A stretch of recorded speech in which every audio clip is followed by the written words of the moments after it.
তাহলে প্রত্যেকটা অক্ষরে কয়টা নেকি? 10টা। কয়টা? 10টা নেকি। তাহলে 10 10 এ 100, 1 লক্ষ নেকি পাওয়া যাবে। সুবহানাল্লাহ। সূরাটা পাঠ করলে এবং অনেক কিছু জানা যাবে। তো আমার ভাইরা, আল্লাহ সুবহানাহু ওয়া তাআলা কুরআনুল কারীমের মধ্যে এই সূরা হুদের এই আয়াতটা আপনার আমার সতর্কতার জন্য, আমাদের হৃদয়ে প্রশান্তি দেওয়ার জন্য এবং আমাদের ইস্তেকামাতকে আরো দৃঢ় করার জন্য আল্লাহ রাব্বুল আলামিন নাযিল করেছেন। সূরাটি কোথায় অবতীর্ণ হয়েছে? মক্কায়। কোথায়? মক্কায় অবতীর্ণ হয়েছে।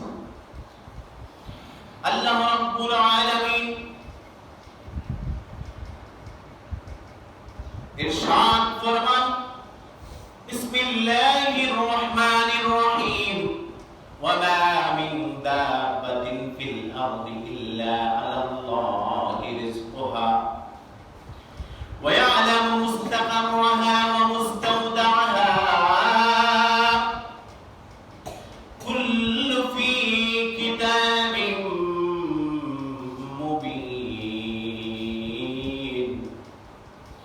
আল্লাহ রাব্বুল আলামিন বলেন, ও দুনিয়ার মানুষেরা, দুনিয়াতে বিচরণ করে যতগুলি প্রাণী রয়েছে,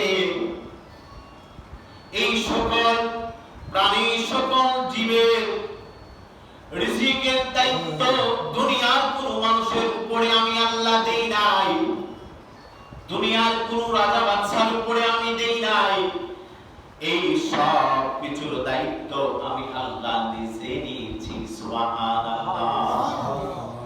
তাহলে আমার ভাইরা, বাবারা, আল্লাহ রাব্বুল আলামিন দুনিয়ার মধ্যে যতগুলি প্রাণী রয়েছে, সকল প্রাণীর দায়িত্ব, খাবারের দায়িত্ব, রিজিকের দায়িত্ব নিজের কুদরতি হাতের মধ্যে নিয়েছেন। তাহলে আমরা কেন এত দুনিয়ামুখী হয়ে যাই? ও ভাই, আমি গত জুমায় বলেছিলাম, আমাদের সকলে আমরা আল্লাহর কাছে দোয়া করি, রব্বানা আতিনা ফিদ দুনিয়া হাসানাতান ওয়া ফিল আখিরাহ হাসানাতান ওয়া কিনা আযাবান নার। দোয়া করি কি করি না? ও ভাই, আমাদের দুনিয়া অবশ্যই দরকার, তবে আখিরাত ছেড়ে দুনিয়া নয়। আরে দুনিয়ার জন্য আমরা কেন এত পেরেশান হয়ে যাই? এক জায়গা থেকে কিছু টাকা আসার কথা, আসে নাই, পেরেশান হয়ে গেলাম। বিয়ে এক জায়গায় ঠিক হলো, বিয়ে হলো না, আমরা পেরেশান হয়ে গেলাম।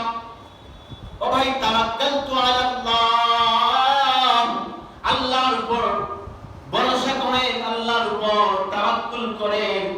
আল্লাহর উপর যদি 100% তাওয়াক্কুল করেন, আপনার সকল প্রয়োজন মিটিয়ে দিবেন কে?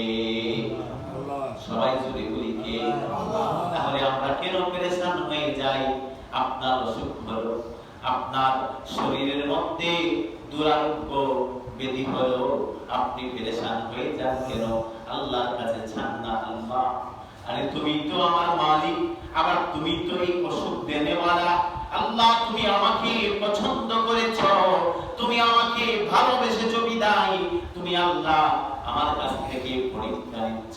আল্লাহ, তুমি যদি তোমার সমস্ত নবীদেরকে বিভিন্ন ভাবে পরীক্ষা নিতে পারো, আমি তো তোমার আপনার বান্দা, আপনার গোলাম, আমার কাছ থেকে তো পরীক্ষা নিতেই পারো। তবে আল্লাহ, আমি তোমার এই পরীক্ষাতে অসন্তোষ প্রকাশ করি না। তুমি যে আমার কাছ থেকে পরীক্ষা নিচ্ছ, এজন্য তোমার দরবারে হাজার শুকরিয়া, আলহামদুলিল্লাহি কাসীরা। আমার ভাইরা, বাবারা, আরে আল্লাহ যদি বলেন, ওয়া মিন দাব্বাতিন ফিল আরদি ইল্লা আলাল্লাহি রিজকুহা ওয়া ইয়ালামু মুস্তাকাররাহা ওয়া মুস্তাওদা'াহা, তাহলে আপনি আর আমি কেন পেরেশান হয়ে যাই? আপনি আর আমি কেন এত আমরা চিন্তাগ্রস্ত হয়ে যাই? আপনার আমার খাবার, আপনার আমার রিজিকের দায়িত্ব কার হাতে?